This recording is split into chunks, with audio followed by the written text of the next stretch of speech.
Assalamualaikum warahmatullahi wabarakatuh. Di bagian kedua dari pembahasan identifikasi sistem, kita akan mencoba melakukan identifikasi sistem dari sebuah model yang sudah ada alat pengendalinya. Oke, kita ingin cara yang kedua, yakni menggunakan yang sudah ada kontrolnya. Ini adalah yang sudah ada kontrolnya. Bagaimana caranya kita melaksanakan ini? Nah, kita coba ubah lagi, backgroundnya adalah putih. Oke, supaya kelihatan. Nah, kemudian coba kita run. Ini dalam kondisi bukaan valve-nya berapa nih? 46 karena di set ini dalam kondisi otomatis ya. Karena dalam kondisi otomatis kita bisa melakukan terserah kita ya. Kalau kita mau dari 803 juga boleh ya. Dia akan ke 803 ya. Nih, ke 803 sekarang ya. Bukan valve-nya maunya 50, bisa saja begini. Kita ini dulu, kemudian kita set ini harus dalam kondisi manual. Di sini kondisinya ada auto, kita bisa pilih manual, kemudian kita ubah 50% misalnya. Seperti apa? Nah, ini kondisinya di situ. Saat 50% 794.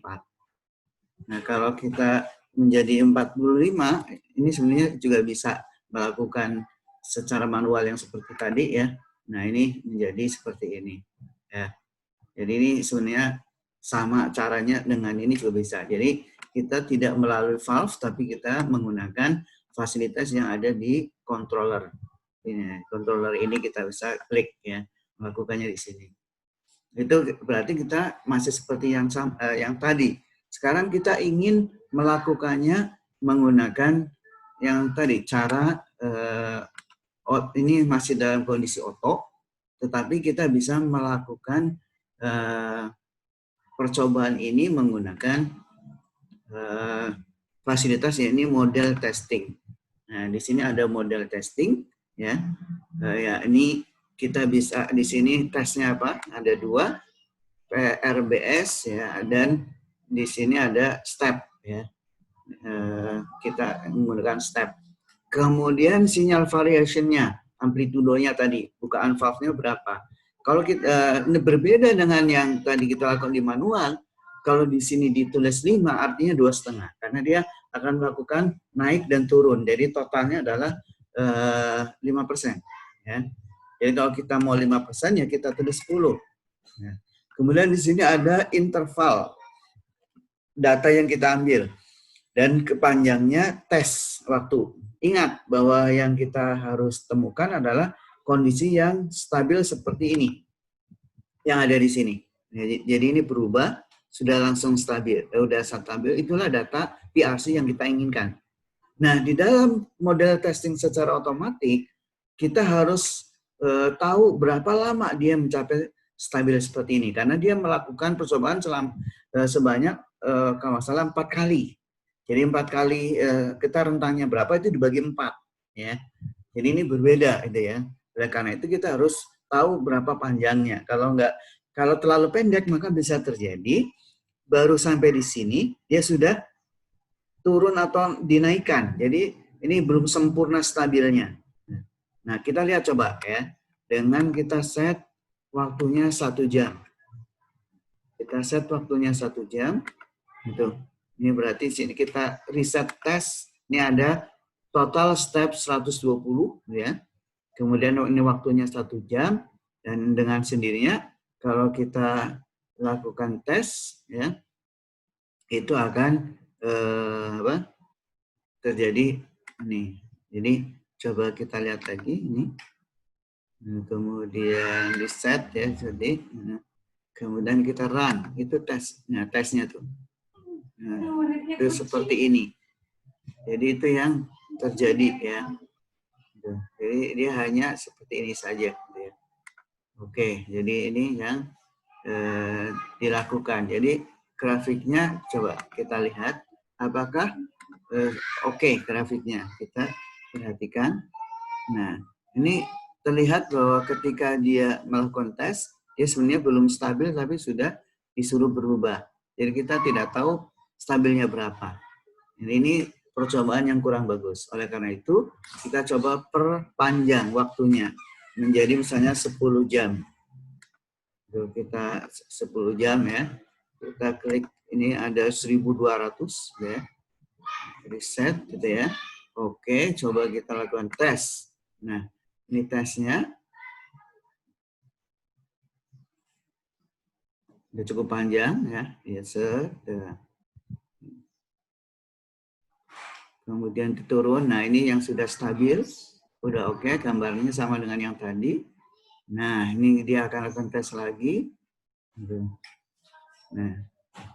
Nah ini, jadi yang kita ambil ada dua yang terakhir. Apa yang terakhir juga apa-apa.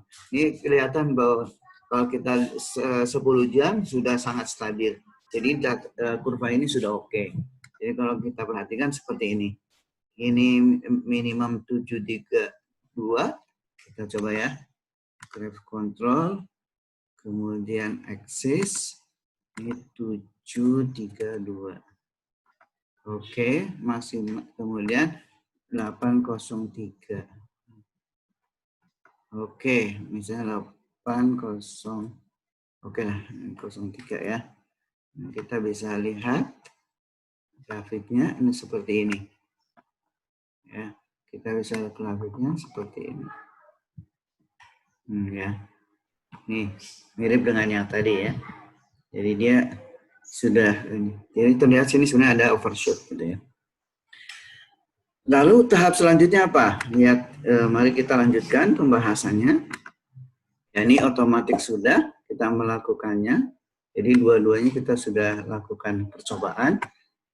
Berikutnya apa? Oke, ini tadi ya prosedurnya seperti apa. Ini. Kemudian ini model testing yang dilakukan. Dan kita tahu pastikan semua PRC sudah mencapai kondisi stabil, gitu ya. Dan nanti kita olah PRC-nya. Nah, PRC, bagaimana mengolah PRC? Kita menggunakan metode Smith, ya. Jadi ini sudah ada rumusnya, karena yang kita cari adalah 3 variabel, ya.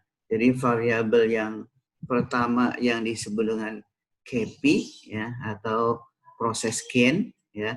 Variabel kedua adalah time constant, tau, dan dead time. Ya, ini 3 variabel yang akan kita cari. Itulah yang disebut dengan FOPDT. Jadi kalau kita lihat seperti ini nanti rumusnya. Ya, jadi modelnya adalah model FOPDT atau First Order Plus Dead Time dengan rumus seperti ini. Jadi yang kita cari adalah KP, ya, kemudian tau dan theta. Ya, ini model ini. Bagaimana cara mendapatkan model tersebut? Kita bisa menggunakan rumus ini. Ya, jadi kita harus tahu deltanya, yakni perubahan variabel yang dikontrol, yang dikendalikan dalam hal ini tadi adalah pressure. Kalau di sini yang diambil adalah temperature ya. Sini adalah suhu, gitu ya. Berapa perubahan suhunya? Gitu. Berapa perubahan pressure tadi ya. Kemudian di sini dia menaikkan bukaan valve sebesar 5% sini ya. Jadi di sini do-nya adalah atau delta kecilnya 5% naik ya. Plus kalau tadi karena tekanan 5% turun gitu ya.